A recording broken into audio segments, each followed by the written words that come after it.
प्रिय विद्यार्थियों, सुप्रभात। हमने जो है कल अध्याय 2 लाख की चूड़ियाँ पढ़ा था, उसको अच्छे से समझ लिया होगा आपने।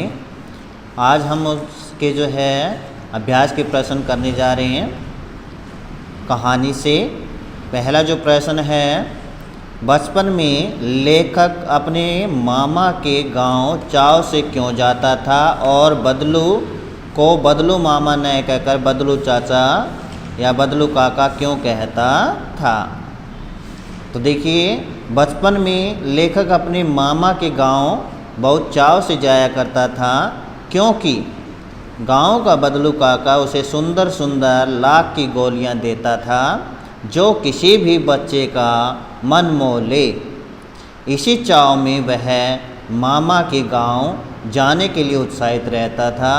वह बदलू को बदलू मामा न कहकर बदलू काका इसलिए कहा करता था, क्योंकि गांव के सभी बच्चे उसे काका कहा करते थे।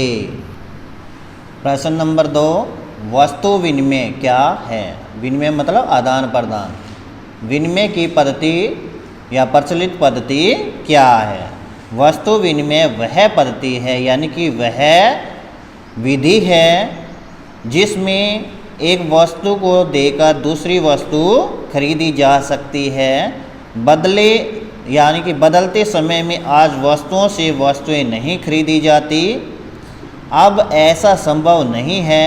अब रुपए पैसों से ही वस्तुएं ली जाती है, अर्थात वस्तुओं का क्रय विक्रय किया जाता है। प्रश्न नंबर 3 जो है, मशीनी युग ने कितने हाथ काट दिए हैं? इस पंक्ति में लेखक ने किस व्यथा की ओर संकेत किया है? व्यथा मतलब परेशानी या पीड़ा की ओर संकेत यानी कि इशारा किया है। मशीनी युग ने कितने ही हाथ काट दिए हैं, इस पंक्ति के द्वारा लेखक यह कहना चाहता है कि जिन उद्योग धंधों में पहले हाथ से काम होता था, वही अब मशीनों द्वारा किया जाने लगा है।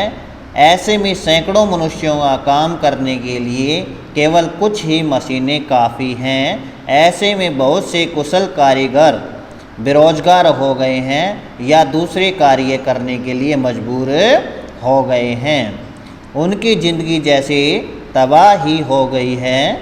कारीगरों की इसी व्यथा की ओर लेखक ने संकेत किया है। अगला प्रश्न है, बदलू के मन में ऐसी कौन सी व्यथा थी जो लेखक से छिपी न रह सकी? यानी कि बदलू के मन में कौन सी पीड़ा थी जो लेखक से छिपा नहीं सका? तो देखिए, बदलू काका एक कुशल मनिहार था। उसके बनाई लाख की चूड़ियों की बहुत मांग थी। उसका जीवन अच्छी प्रकार से चल रहा था, मगर मशीन से बनी कांच की चूड़ियों का प्रचार होने के कारण उसके बनाए लाख की चूड़ियों का काम बंद हो गया था। लाख की चूड़ियों को कोई पूछता ही नहीं था। बदलू अब बेरोजगार हो गया था और कोई अन्य काम न जानने के कारण अपनी जीविका चलाने में पहले की भांति समर्थ न था, यानी कि योग्य नहीं था। कांच की चूड़ियों के चलन से उसके मन में ऐसी व्यथा थी जो लेखक से छिपी न रह सकी। अगला प्रश्न है, मशीनी युग से बदलू के जीवन में क्या बदलाव आया? यानी कि मशीनी युग, आज का जो दौर है वो मशीनी युग ही है, उससे बदलू के जीवन में क्या बदलाव आया? कि मशीनी युग से बदलू के जीवन में यह बदलाव आया कि उसका लाख की चूड़ी बनाने का कारोबार बंद हो गया। वह बेरोजगार हो गया। कलात्मक लाख की चूड़ियों को कोई पूछता तक नहीं था, क्योंकि मशीनी कांच की चूड़ियाँ सबके मन भाने लगी थी। बदलू को गाय भी बेच देनी पड़ी। हमेशा खुश रहने वाला बदलू अब दुखी रहने लगा था। तो ये उसके जीवन में बदलाव आया।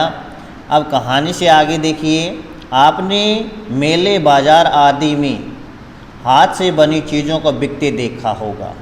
आपके मन में किसी चीज़ को बनाने की कला सीखने की इच्छा हुई हो और आपने कोई कारीगरी सीखने का प्रयास किया हो तो उसके विषय में लिखिए।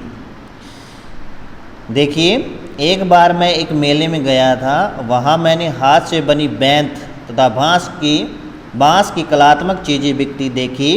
तरह तरह की छोटी बड़ी टोकरियाँ, ड्राइंग रूम में सजाने के लिए सामान, फर्नीचर, बांसुरियाँ, चटाइयाँ, पर्दे, न जाने और क्या क्या। कई बार तो मुझे यह सभी चीज़ें बहुत रुचिकर लगी।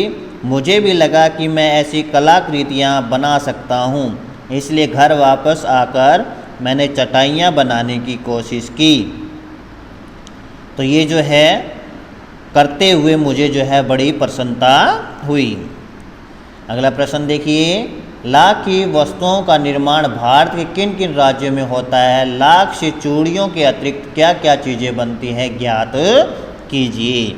लाख एक प्रकार की गोंद है जो पतझड़ वन क्षेत्रों के पेड़ से प्राप्त होती है।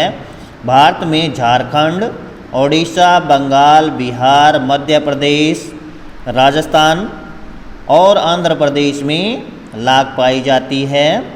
प्राय इन सभी राज्यों में लाख की चूड़ियाँ बनती हैं। लाख की चूड़ियों के अतिरिक्त सजावटी सामान, खिलौने, आभूषण, मूर्तियों आदि का निर्माण लाख से किया जाता है। इन वस्तुओं के निर्माण के अलावा लाख का प्रयोग डाक तथा अन्य कार्यालयों में सामान पैकिंग करने एवं सील बंद करने के काम में होता है।